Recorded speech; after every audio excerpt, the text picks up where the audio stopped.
Ladies and gentlemen, boys and girls. Well, actually, no boys and girls. Children of all ages. No, we're not going to do that. We're not.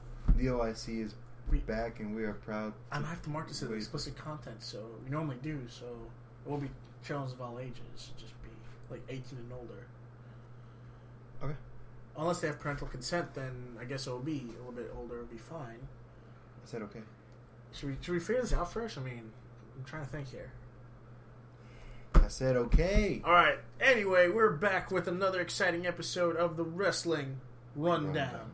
And you might notice it's no longer by the OIC. Yeah. Can we be honest about the OIC? No. Okay. We can't. Okay. Well, can I keep it real? You can keep it real for a second. Okay, let me keep it real for a second. The OIC started off with very many great ideas, very many great inclusions of things we were going to do. Schedules got complicated. Let's just call it like it is. People dropped the ball. Yeah. So we ended up switching the name, doing some rebranding, moving some pieces around. And it's all about us. Me. With them if they want. Exactly. We might have special guests on from time to time. But, let's jump right into it.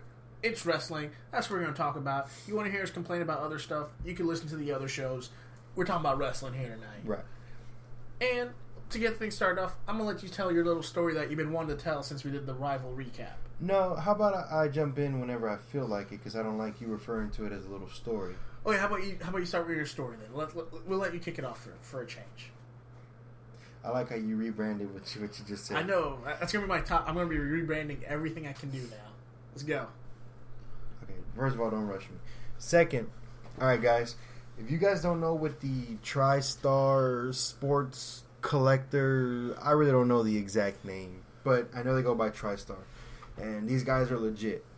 They got shows where where sports collectors go. They have cards, pictures, posters, toys, figures, all kinds of stuff. But most importantly, we have people show up, like former players, and some that are still playing. And today I went to a show. I found out. I just got curious. I just wanted to see if any wrestlers were gonna. No, I was looking for JJ Watt. I said, "Is JJ Watt gonna be in town anytime soon? Like doing autographs or whatever?" So I typed that in, and he was at a TriStar show 6-7 months ago. Well, anyway, I looked at the one that was coming to town, and it was coming to town today. And I noticed that two of the greatest wrestlers of all time. What were their names? You gotta throw the names out, man. Well, one is the limousine riding, jet flying, kiss stealing, wheeling dealing, nature boy, Ric Flair. Woo! He was there. And you know who else was there? Who else was there? I'll give you a hint. He's a real American. He fights for a right of every man. He's the immortal 24-inch python. What's his name again? He was on SmackDown. Champion. God, he was on SmackDown. The one, the only. Was it Mr. America was his name? That was one of his alter egos. But it was Hulk Hogan. Wow. What you gonna do, brother? Well, I'll tell you what one guy didn't do, and that was pay some good money. I mean, some money I would have considered well spent to get 2 autographs by 2 of the greatest of all time. But go ahead and do your little rant. I'll do my little rant. It's not really that much of a rant. Okay, it's just me. My personal choice was not to spend $200 to get 2 autographs. Okay, granted, they were by 2 of my favorite people of all time, Ric Flair and Hulk Hogan. But me personally, I chose not to spend $200 and get their autographs. You chose to spend $200 and get their autographs. I honestly feel like you just wanted to make a mini stand that wouldn't matter to anybody but you, and you didn't want to do this. No, I just didn't want to spend I said I would go with you and everything. I just did not want to spend $200. You didn't. We'll get to that later. Before he puts his foot in his mouth. I don't think I'm clear to do that yet. Wow.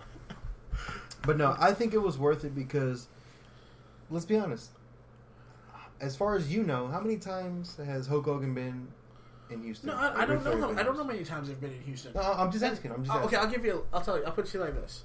There are some wrestlers that yes, I will spend money to go get their autographs, and we went over this a little bit earlier.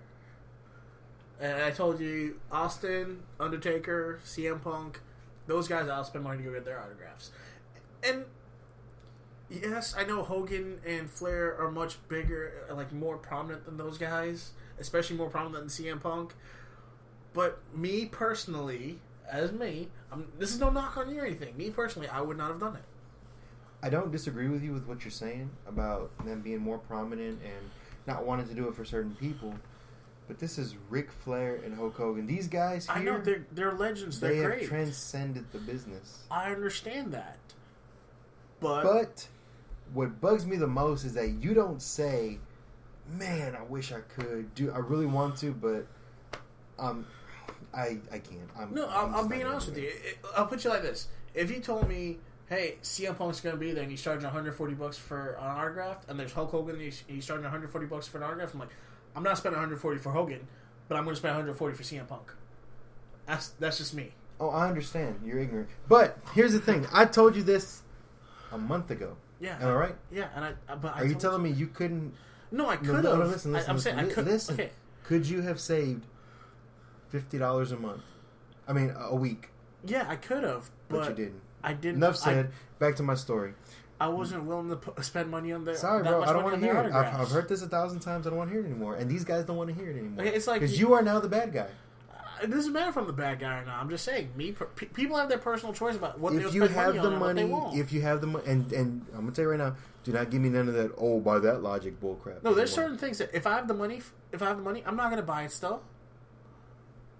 I'm pretty sure there's certain things that even if you have the money for it, you have the money for it.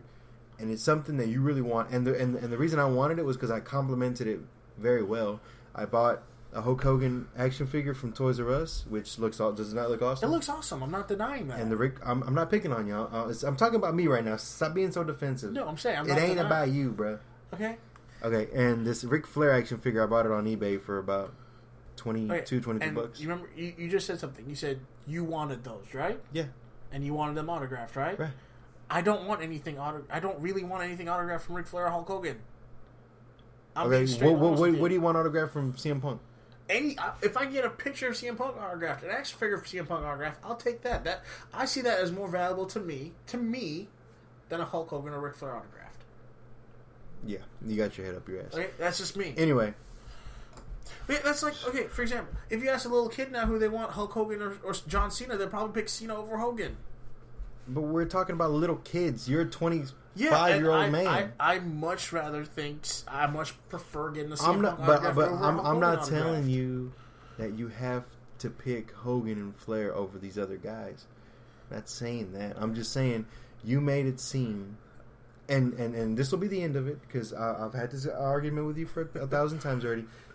I don't want to hear but. I don't want to hear but listen. I don't want to hear. Let me put it to you like this: just a simple yes or no. When I asked you, do you want Ric Flair and Hulk Hogan's autograph? You said yes, and I said it cost this much. I said no. Did you give it any thought, or did you no? Pretty much, it was like this. You said it cost this much. I'm like, yeah, I'm not going to spend that much for an autograph. Did you say yes, or did you say no? I said I'm not going to spend that much for an autograph. Guys, he said no. Anyway, we're going to continue. And then I said I've been trying to continue. Spend that much for the autograph. This is over. We've been trying to continue. You're ruining my moment. Anyway, so. Yes, I did spend $200 on this, but I had already been saving up to get this. I had already bought Flair's ticket 2 weeks ago, so his autograph was already done, and I bought a Hulk Hogan action figure like 2-3 weeks ago. It only cost $20, and I had saved up to the show, and I bought another ticket for $140, which $140, like Khalid said, it is a lot of money, but I'm not gonna miss that $140 in about a week or so when I get paid from one of my 2 jobs. So, but anyway, I got to meet both these guys, both legends, both really awesome. I shook their hands. Hulk Hogan's hand, really big. Don't piss him off. Did you get to ask him any questions? Yes. You got to tell us what you asked him then. Now, I didn't meet Ric Flair. I didn't get to ask Ric Flair a question. Or I did ask him a question. I asked if I could shake his hand. And he looked at me, and you know what he said? What did he say? He said, "You sure can, buddy."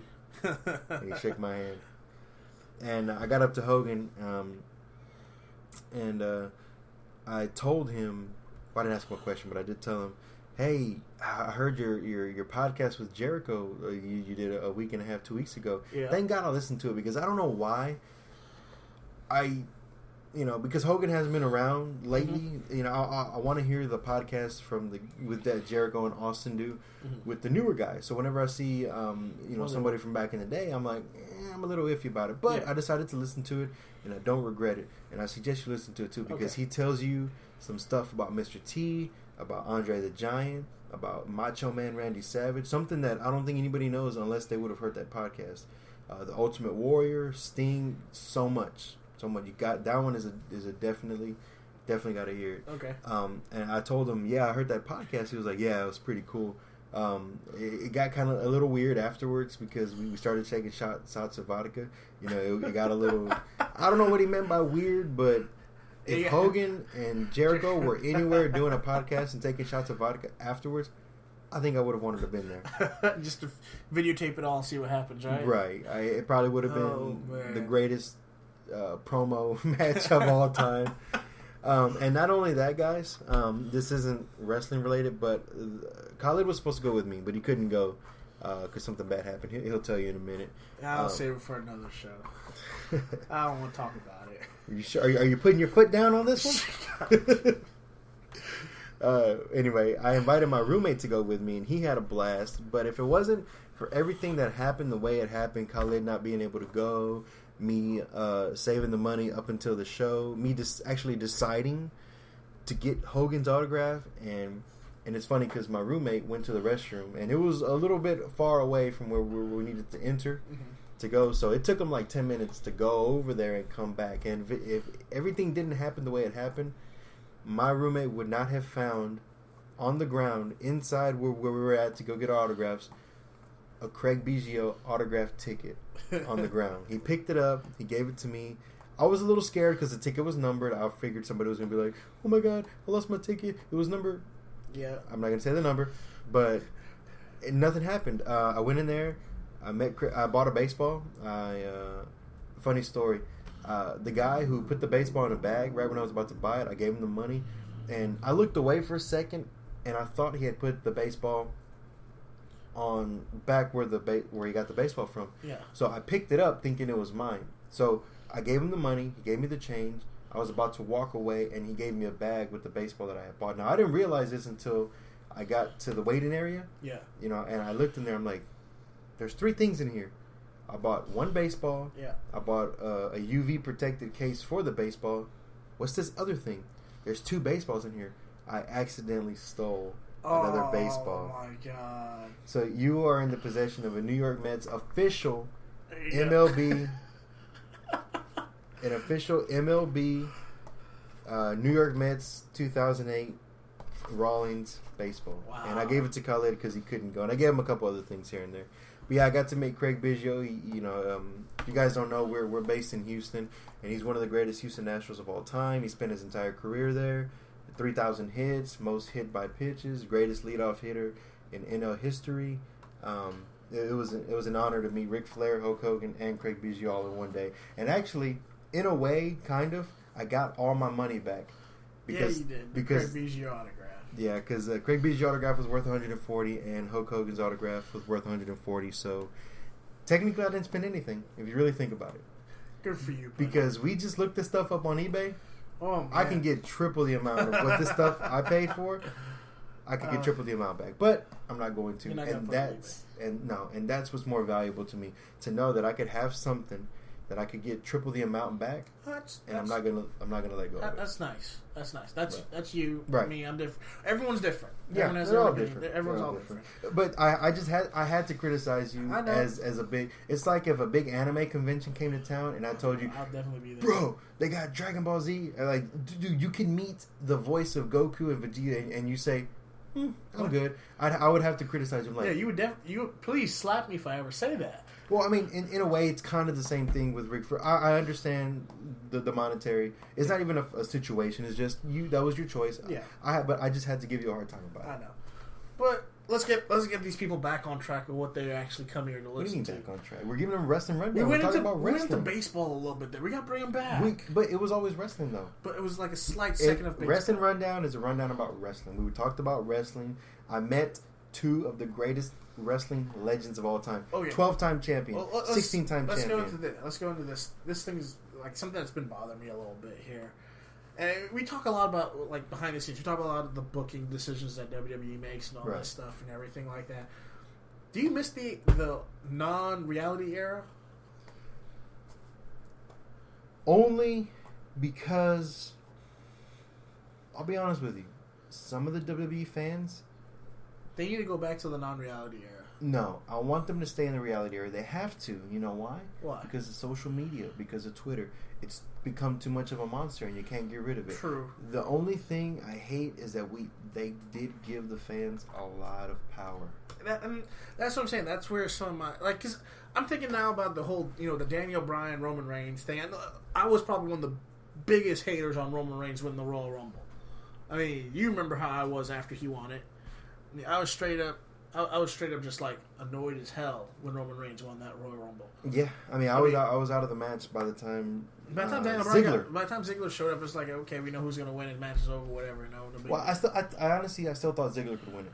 But I mean, with now I'm thinking about it, and this is going back to a report that I read where apparently rumor has it now that they're going to go through with Daniel Bryan, Brock Lesnar, Roman Reigns at WrestleMania.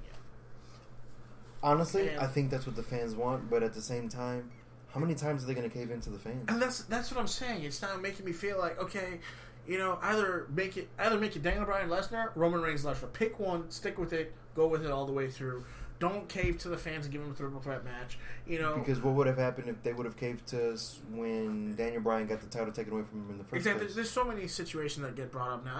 Like I said, I've been thinking about it more and more, and as much as I don't think Roman Reigns deserves to be the one to beat Brock Lesnar, and here I go using the word deserves, because once again we're in the reality era where we are a little jaded. If someone wins the Rumble, it's why is WWE pushing this guy? It's no longer, God dang, he won it. Oh my God. Yeah. And let me just interrupt you one quick second. Remember how we say, like, at first when Reigns almost won the Rumble, like last year when he almost got Batista, and you were like, he didn't deserve it, he hasn't paid his dues. Yeah. JBL made a comment in this year's Royal Rumble that blew my mind. And what did he say? We, as the reality era fans, like I said, we become jaded. We become a little. We're very fickle. There's things we want, things we don't want. Yeah. But he made a comment. He said, I don't know who it was, but somebody came into the Rumble and it was their first. I think it was Bubba Ray Dudley. Yeah.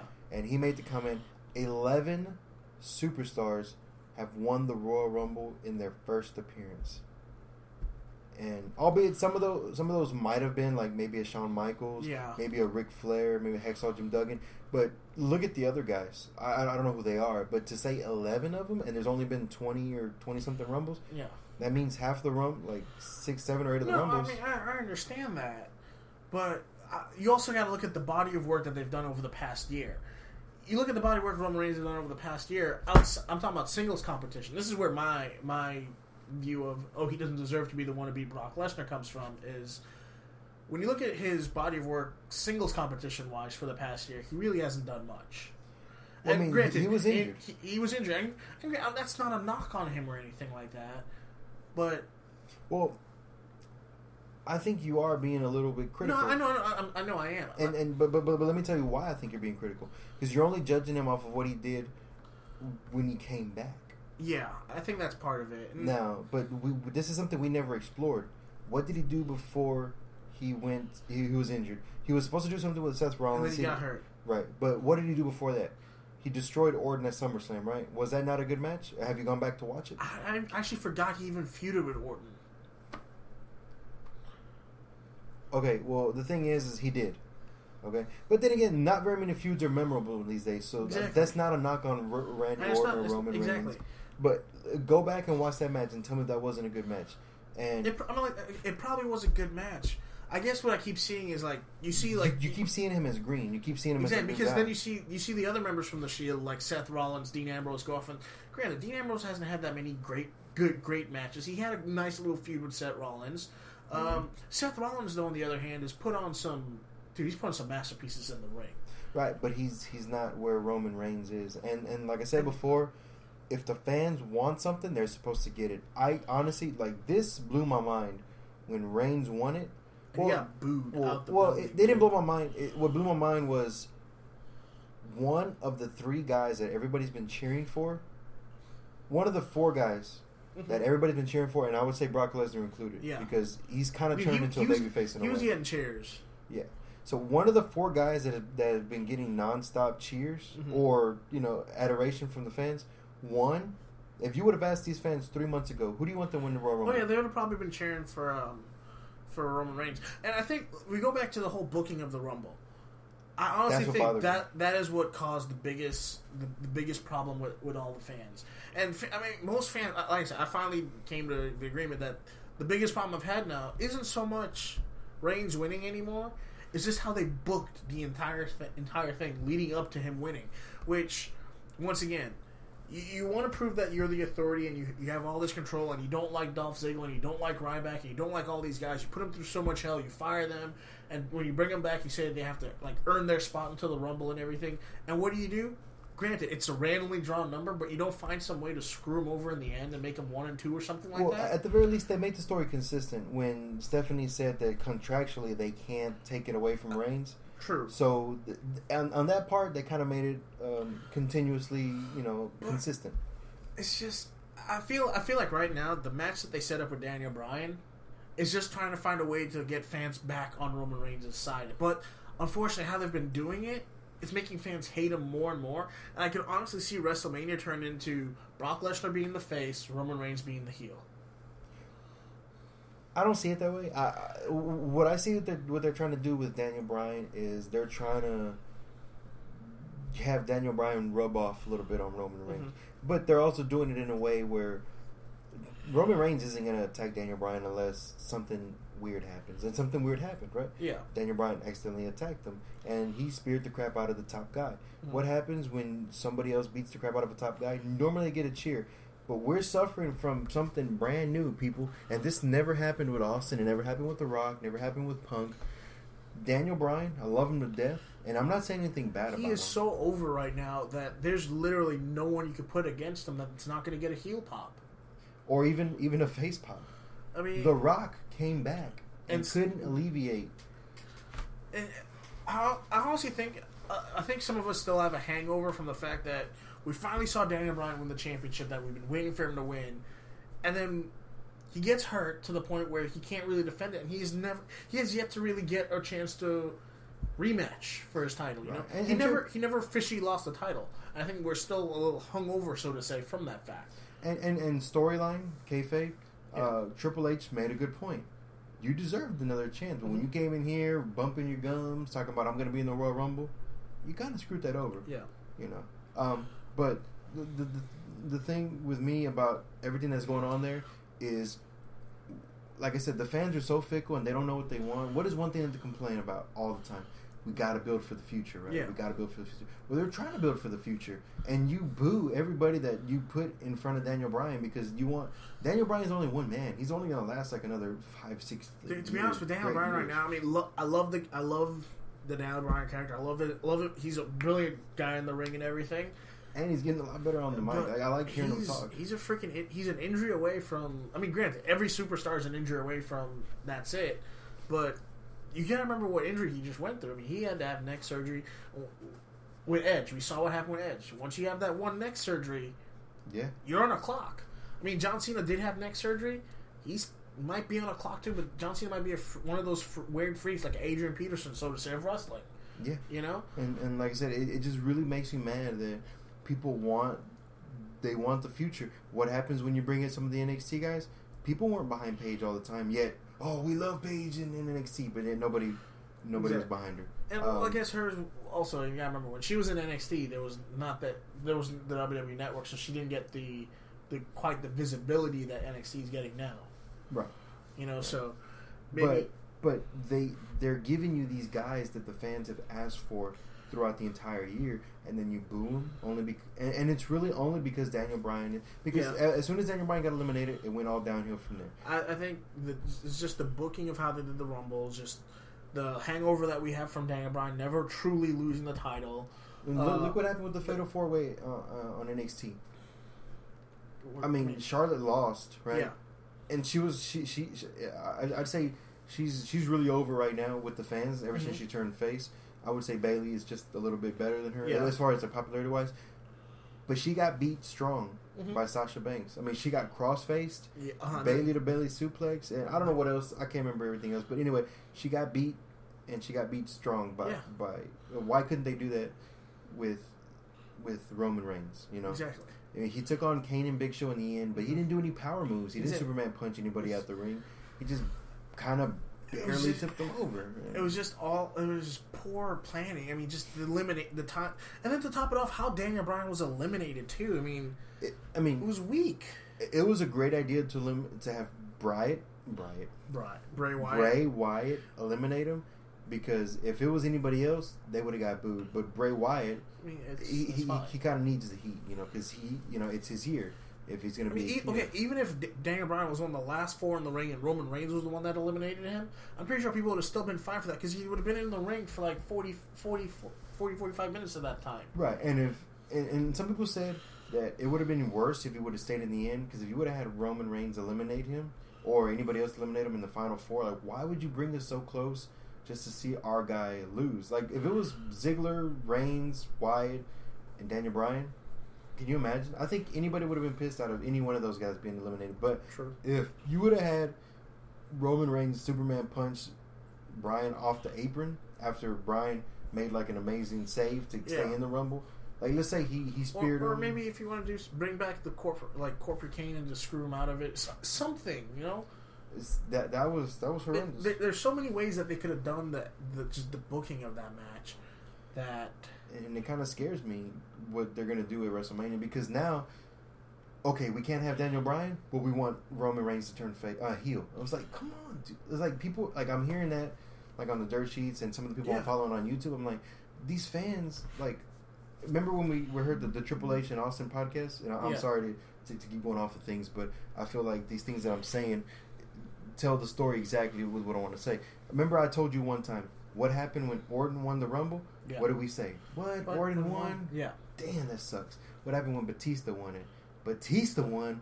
Why would they give it to him? Yeah, exactly. And Austin said the exact same thing. Remember back in the day when somebody would win, we'd be like, okay, well, he won. Now it's like, why are they pushing this guy? Exactly. Why are they shoving him down our throats?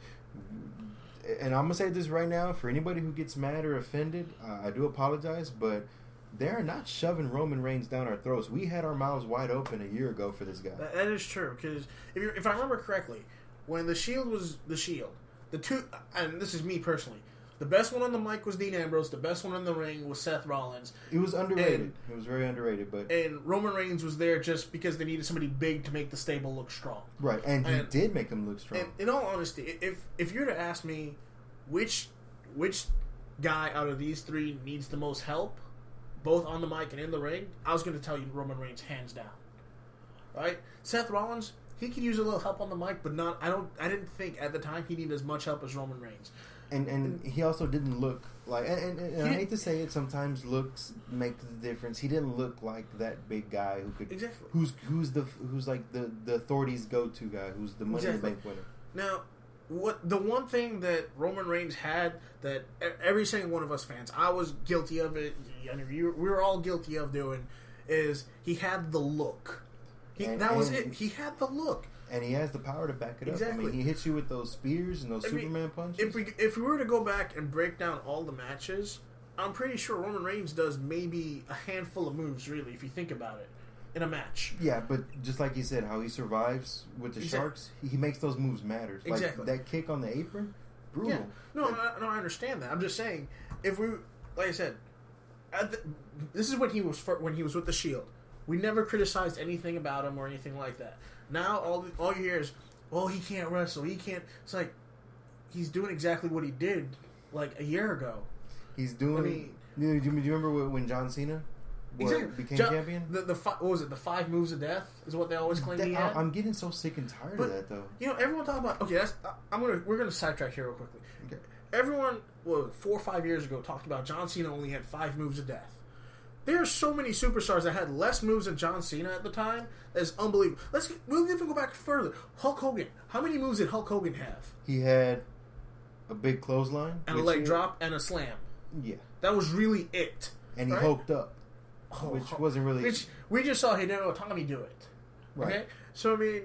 Look at and what about the greatest of all time? One of the greatest of all time, Ric Flair. We go to Ric Flair. I mean, for the most part, it was just chop after chop after chop, and then he low block, the chop blocks to the knee, then he hits you with the figure 4 leg lock, and that was it. Right.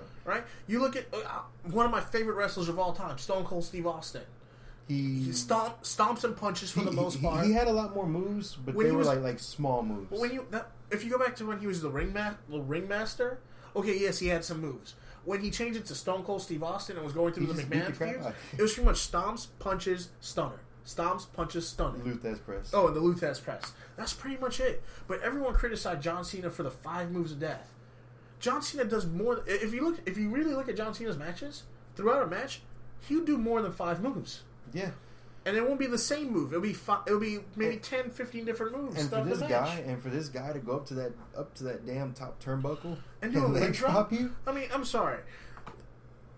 The criticism that Roman Reigns is getting right now is almost identical to John Cena when he got his big push. Well, let's go ahead and name him. Let's see if we stop at 5.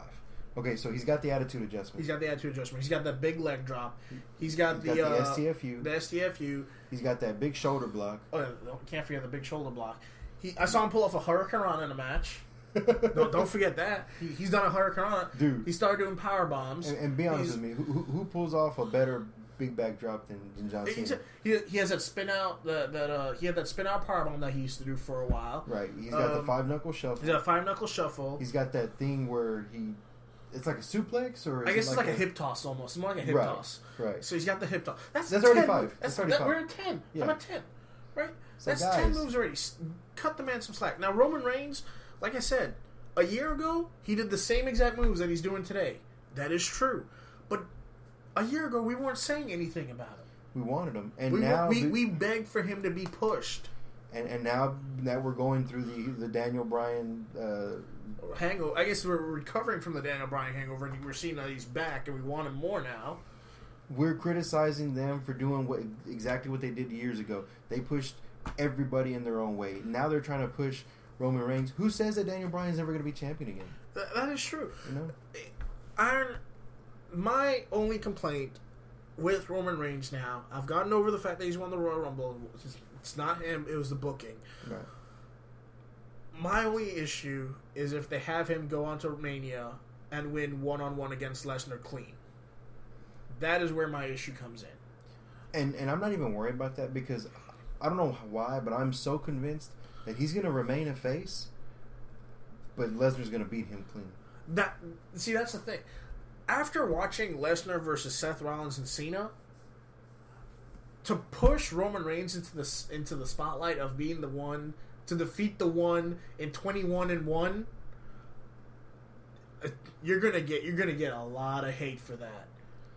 Now, and that's why I think it's not going to happen. I think if it happens at any other pay-per-view besides WrestleMania, it might be okay. But for it to happen at WrestleMania in the main event, it can't happen. It can't happen. That's when I think that will be the point that a lot of people will officially turn on Roman Reigns. Yeah, and I'm not against special things happening. If they can put on a 5.5-star match. And, you know, because look at Cena. He gets booed all the time. Yeah, but he puts on... the man's... I mean, Cena gets booed because everyone claims he's Superman. And this, once again, I go back to this whole movement 5 years ago. I'm sorry, but you look up and down the WWE roster, who else would you have given half those title reigns to if not Cena? Just look at the merchandise sales. I mean, I'm sorry, but they want Cena. Look, I'm not a big Cena fan either. I'm not a big Cena fan, right? But when you break it down, Edge got hurt, Batista left, Triple H kind of semi-retired. You can't give it a Taker because he only shows up once a year. HBK gone. Who's the one guy that remained? Okay, yeah, you gave one of them to CM Punk. You gave one of them to Sheamus. Sheamus kept getting hurt every so often. Randy Orton hurt every so often. Who are you going to give it to? The only person that Dolph Ziggler finally gets his title reign. What happens? Concussion. You had nobody else to go to. You had no one else to go to. I mean, they had a lot of people they could go to, but we were going to get mad and say, why did they give it to this person? Why did they give it to this person? And albeit, I don't agree with some of the reigns that John Cena has had because they were so short and so insignificant. But you look at the times when he wins it, it's like, who else could they have gone to at that time? Right, and I've never asked that, but every time I've thought to myself, like, okay, well, Cena won, let's see what he does. And every time he goes out there, he comes out there and that dude talks the talk, and he makes me believe that, yeah, they didn't mess up by giving him the title. That's the other thing. Everyone wants to complain about Cena and he can't wrestle and everything. Look at every big match he has been in the past, I don't know, 6 years. For somebody who only has 5 moves of death, he sure can hang in there a lot. All right, let's go back to 2 of his best matches happened in, one was in 2012. Was it 2012 he had the Money in the Bank with CM Punk, 11. right? 2011. CM Punk versus John Cena, Money in the Bank. Unbelievable match. And they had that, honestly, right? they almost had that same match 3 or 4 times. One at SummerSlam when they unified, they unified, but the one became the champion for real, and then one on Raw when they were going for the number 1 contender with The Rock. Let's go even further back. There was a Raw, I can't remember how many years ago, when he went against Shawn Michaels. 2007. HBK, John Cena, 60-minute match lasted 60 minutes. Granted, he lost, but for those 60 minutes, man, it was an Iron Man match that wasn't even an Iron Man exactly. Match. And they knew it was going to last 60 minutes, and they did make it an Iron Man match. Exactly. That match right there, if that match did not solidify John Cena as one of the top guys, dude, I don't know what else the guy can do for someone to make them appreciate what he's done. I mean, he went into the ring with that you people probably will call the greatest in-ring performer of all time, and he hung with him and he didn't dominate the entire time. Like, he sold some stuff to Shawn Michaels. Yeah. I mean, let's look at how many Iron Man matches there have been in the history. I mean, there's been several. There's been Triple H versus The Rock. God, what was one of the best ones? HBK Bret Hart. I mean, come on. You're talking about John Cena pretty much put up a match almost equivalent. I'm not going to say it was exactly like HBK Bret Hart, but it was almost equivalent to that. I mean, it was up. And think about this. This wasn't a pay-per-view. This was a Monday Night Raw, where what they could have easily done was just say, okay, Cena, Shawn Michaels, a lot of guys are stuck overseas. We're just going to have you guys do like a 20-minute match, and then we're going to fill in everything else with like backstage promos or something like that. They could have. That's what we could have ended up with. But you know what we end up with? A 60-minute match to prove that John Cena could go for 60 minutes. And you know what solidified it for me? If I had any doubts whatsoever about this and that and that and this or whatever, the thing that solidified it the most for me was listening to Austin's podcast and Triple H himself coming out there and saying, I mean, he told the truth about a lot of stuff, so I don't think he would ever lie about Cena. He said, Cena, great work ethic. First one in, last one out. That's the thing, though. Every single superstar that talks on a podcast, talks to the media, anything like that, when John Cena's name is brought, CM Punk, the man that quit WWE for all this stuff, all this hate and everything like that, he himself specifically said, I don't dislike John Cena. I mean, when you have a guy that can walk away from the company just like that and still turn around and say, look, I respect the guy, don't dislike him or anything like that. And you know who else said that he loves John Cena and he loves working with him? Somebody who, a lot of other people that thought was a really good wrestler, was Alberto Del Rio. Yeah, I mean, that's the thing. A lot of superstars look up to the guy and they view him as, hey, I'm in WWE, I got to be like that guy. Yeah. And, you know, we sit here as fans and we look at it and we're like, man, why are they giving it to John Cena? Why are they doing this? He sucks. He this, da, da, da. A lot of us want to see him turn heel. Don't get me wrong. I don't want to see that. No, I know you don't want to see that. Me, personally, would I like to see him go heel? It would be interesting just to see the character. But you got to look at it also from a business standpoint from WWE. For WWE. There's no way that they could turn the biggest... I mean, the dude does 300 wishes a year or something like that. I mean, the Make-A-Wish Foundation is pretty much the John Cena Foundation now. Right. I mean... the podcast that Hogan did with Jericho, he made a comment. He was like, back in the day, I used to do so many Make-A-Wishes. John Cena blew me out of the water. I mean, and yes, we might not hear about all the make-a-wishes that the other superstars do and everything like that, but that's because John Cena does so much more. I mean, we hate the guy because, to be honest, we know that he is by far, and you guys can hate me all you want for what I'm about to say, but we know by far, in the past 10 years, he is probably the most consistent wrestler there is in the business. And look at the feuds they put him in. I mean, I know we've talked about that, and we're not going to sit here and name all the feuds again, but name one feud where he didn't put on a really good match. Yes, every single feud. I mean, granted, it may not be every single match in the feud is a good match, right? But you're guaranteed to get at least one good match in that feud that has you going, damn. And the story that he tells, I mean, there's always some bad guy coming up to John Cena, trying to put him down and what he's all about, and what does he always do? Somehow he gets those fans that were booing him to cheer 10 seconds ago. It's like, yeah, he's right. I think we're looking at his current feud right now. Him versus Rusev. Right. I want to see who's going to boo him now. Because if you think about it, anyone that starts booing Cena and starts cheering for Rusev, how are you going to look if for the past several months all you've been saying is USA, USA whenever Rusev's in the ring? Yeah. You want to talk about people with their heads up their asses? That's going to be you guys. Is it? So, you do that. So technically, right now, if you think about it, the fans that currently boo Cena are being put in a spot where you go ahead and boo him.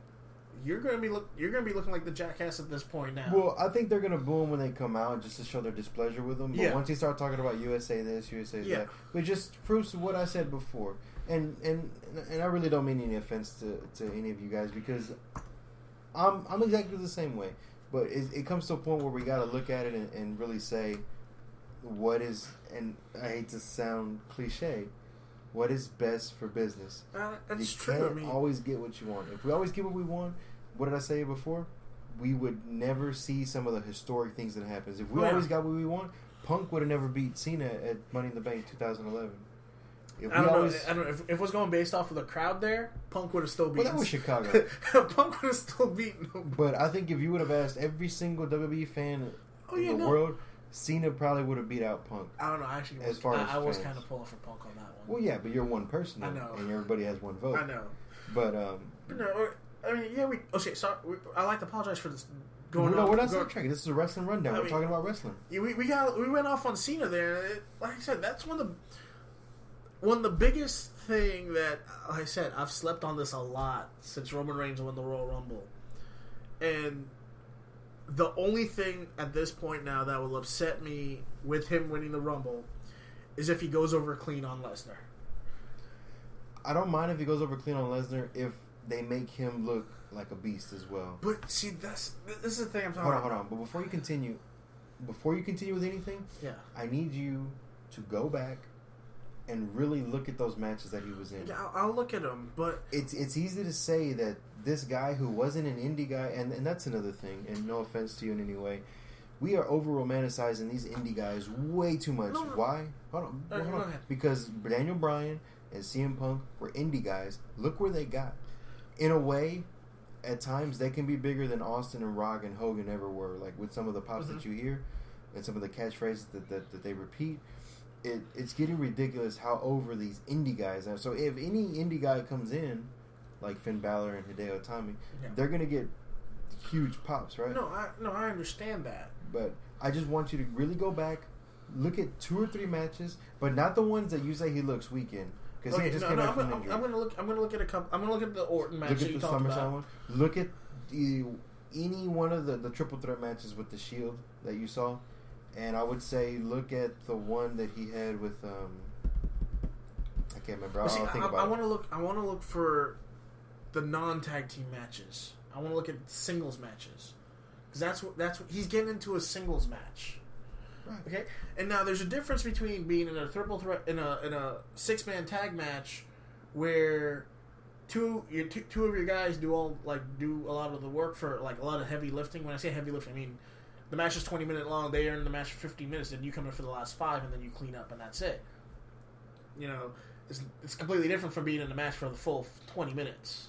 You know? But I've always been quality over quantity. If you can put on a good match, not to say that he's the most quality guy out there. I'm just saying, go back, watch those matches, Okay, but like I said, we're getting ready to go into a singles match.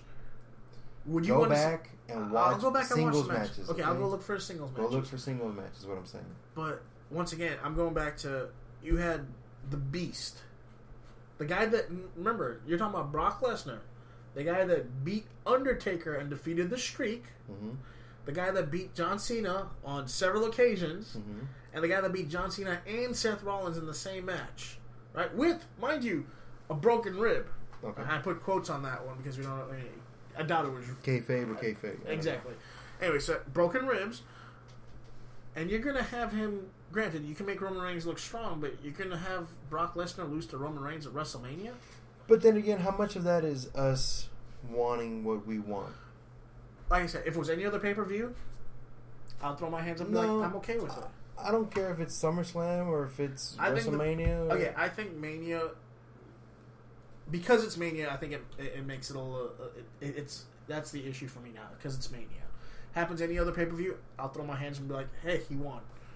WrestleMania though, I don't know. I think it mainly has to do with the fact that Taker streak. You know? I mean, I agree with you that Taker streak shouldn't have been ended, but I understand why they did it. And yeah, just look at the tear Lesnar's been on since beating Undertaker's streak. I mean, just look at the destruction he's done. Granted, he's only had what, like 2 matches, 3 matches? He's had more than that. Is he? Ever since he beat the streak, he had a match with John Cena. Another match with John Cena. John Cena and Seth Rollins. No, that was another one. We're missing one.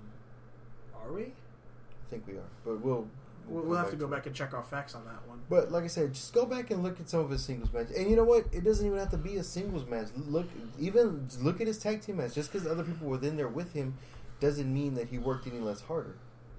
I guess. I'll have to look at him. I don't know. I'm just having a hard time now with the stage that it's happening on, and I just, like I said, any other pay-per-view, I think I'll be fine with it, but I think it's mainly because it's WrestleMania now it's going to happen.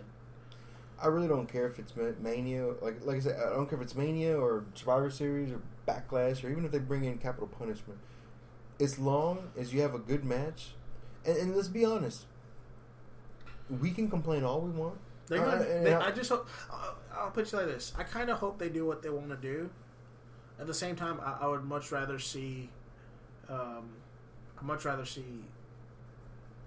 Brock Lesnar going over. And I think you will. At Mania. I think you will. And you know the crazy part is, by not shoving that down our throats, Roman Reigns down our throats, in a way, once again, they're shoving down what the fans want down our throats by not having him win over Lesnar. So if he wins, he's shoving us down our throat. If he doesn't win, they're shoving, the fact that we didn't want Reigns to win to begin with down our throat. Well, what would be awesome to see, okay, you keep Reigns strong by having him put up a pretty good fight against Brock Lesnar, right? But Lesnar wins cleanly, but he's beat up to the point where, it's hard for him to stand and everything. And our future shows up, cashes in the Money in the Bank. That's what I see happening. Hits the curb stomp and walks out there as a new champion. Well, I would rather it happen to Lesnar because nobody wants to see Reigns win it. And nobody wants to see Seth Rollins go out there and take it away from Reigns because I can already hear both arguments. Why did Reigns win it? Well, why the frick would they give it to Reigns if they're just going to take it away? Yeah. That's why you have Reigns look strong as hell. You have him beat the crap out of Lesnar, just like Lesnar's going to beat the crap out of Reigns. Lesnar capitalizes last. I guess kind of have it as that last match between Cena and Lesnar. What was that? SummerSlam? Was it SummerSlam? No, he beat the crap out of him at SummerSlam. Yeah. You mean like was it Night of Champions? I think it was Night of Champions. One of those. Yeah, whichever one it was, where Cena looked like he had him. Yeah. Yeah. Yeah. So, and it's going to be a different match. You got 2 beasts in the ring, 2 powerhouses. So you are going to see a different match. I know last time you said it's going to be hard for you to see them, but look at some of the matches that some of your favorite superstars have been in. They have to have accommodated the other guy. Like look at Big Show. Hey, I want to see Big Show pull off a Hurricanrana. Okay, you're probably going to see the ring implode again. He's gonna go to China. But no, I mean it's gonna be two beasts, two powerhouses going up against each other. I think it's gonna be a good match. I think they're gonna work on it as best as they possibly can.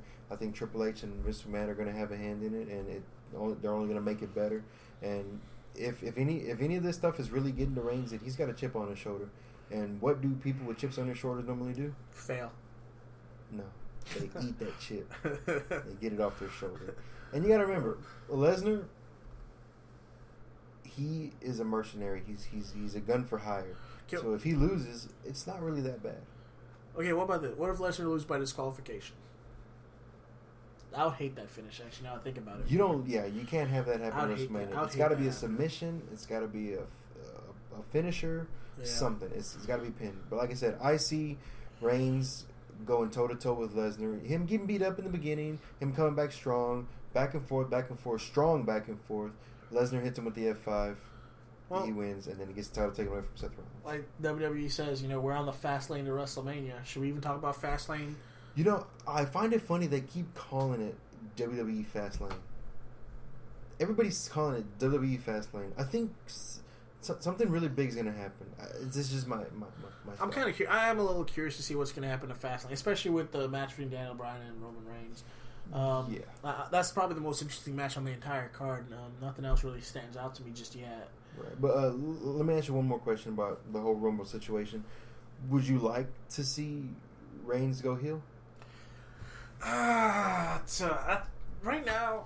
And don't say it's gonna what you want because of what's happened. If the only way I'll be fine with him going heel is if they do it the right way, and don't just let's say, for example, let's say Daniel Bryan wins. I don't want him to just get mad and beat Daniel Bryan just for the hell of it. It's kind of a stupid way for him to go heel. Right. It's kind of like the Seattle Seahawks winning, at the end of that Super Bowl game. Classless. Exactly. Now, if anybody would have wanted, because apparently everybody's on board with Roman Reigns going heel just because he won, just because he's in the face of Daniel Bryan. But it has to be the right way to do it, and I think just using Daniel Bryan as the way to turn him heel is not going to work. Just because then, how are you going to continue that momentum once he's done with Daniel Bryan? The only way using Daniel Bryan would have worked to turn him heel is, for one, WWE should have done what needed to have been done from day one, and they should have gave it that Royal Rumble win to either to either Ziggler or Daniel Bryan, and have Reigns come out now that they're actually thinking about turning him heel. Have him go out there, have him almost won the Royal Rumble, saying I should have been there. It should have been me. Have put a chip on his shoulder. Have him start saying, "I want to go to WrestleMania. What do I need to do?" So you tell me Daniel Bryan can do it, but I can't. Kind of have him sell out a little bit to the authority in a way, right? Not sell out, but get angry. He can be another Brock Lesnar in a way. He's a bad guy, but he's not authority bad guy. Gotcha. And he'll get pops from people, but not like Daniel Bryan pops. And you can kind of see him going a little insane. Not insane, not crazy, but just angry, frustrated, mad. And you know what? He starts taking it out on anybody and everybody. And he can go out there and tear some shit up, just like the Nexus did. Maybe that's what's going to happen. Maybe he's going to lose to Daniel Bryan at Fastlane, and then the next 3 weeks after that, he's just going to go on a rampage being mad about, losing his spot. Yeah, I want my spot back. And he goes so far. Maybe he destroys the ring by himself, like the way the Nexus did. Who knows? Maybe he holds somebody hostage. I don't know. Whatever he does. And then put, to have, for the authority to put a stop to him, for the bad guys to have to put a stop to another bad guy who isn't on their bad guy's side. Yeah. I think that would have been amazing. So now you got the heel that's a baby face. You got the super baby face. And now you got another heelish, super heel, super baby face, half and half tweener. Yeah. That would have been amazing. Well, I guess we'll find out, in the next couple of weeks. I mean, Fastlane's, a week around the corner? Right now? Yes, that's a week from... It's a week. We will definitely be doing a recap on that once it's done. But it's the rundown, guys. Hope you... We ran down 55 minutes on this shit. I mean... It's just like a guy told me, you can't talk wrestling without getting sidetracked. That is true. I can't even mention The Undertaker's name without us sidetracking into his amazing we'll talk about that another day. So. And I'm just going to leave on this note. Stop hating on John Cena. Just stop. No, actually, you know what? Hate, but respect. Right. Hate, but respect. And if you're going to hate him, have a good reason to hate him. Yeah, don't the 5 moves of death. That's gone. We already proved he's got at least 10. The Superman. You know who was a Superman back in the day? Stone Cold Steve Austin was a Superman. That dude was untouchable. You put him in a ring, boom, and the other guy was gone. He'd get hit a couple times, but he was gone. Hey, you know who else was a Superman for a couple years, but he was in WCW? Goldberg. He was Mega Superman. So, just saying. And you know who else was Superman for the longest, and he's considered one of the greatest of all time? Who? This guy right here. Hulk Hogan. Hulk Hogan. And once again, we already went over this. Just remember, John Cena has more moves than Hulk Hogan. If you think about it, he has more moves than Triple H, Ric Flair. That is true. Triple H really does not have that many moves. Let's name them. Pedigree, that flying knee. Knee. And then the face to the knee. The face buster. The spine buster. Spine buster. He occasionally does that Indian death lock. I don't know. It's like a leg. It's like a modified figure 4 type weird leg lock. I love his strikes in the corner. Really, that's about it. There you go. So I mean, yeah. Triple H, Cena has more moves than Triple H and Ric Flair combined. Let's see. Rock had what? The rock bottom, spine buster, Samoan drop, people's elbow, DDT. He kind of had like that flying clothesline. So that's 6. So once again, John Cena has more moves than The Rock so far. There you go. Hey, Cena, can you see us? We can see you. We can see you, buddy. All right. You guys take care. Shoot us emails at prowrestlingrundown@gmail.com for any ideas or things you want us to talk about. Also, if you just want to email us and talk about wrestling, hit us up. And if you have any rants about anything we talked about, keep it to yourself. Just kidding. Let us know. All right. Peace out. Later.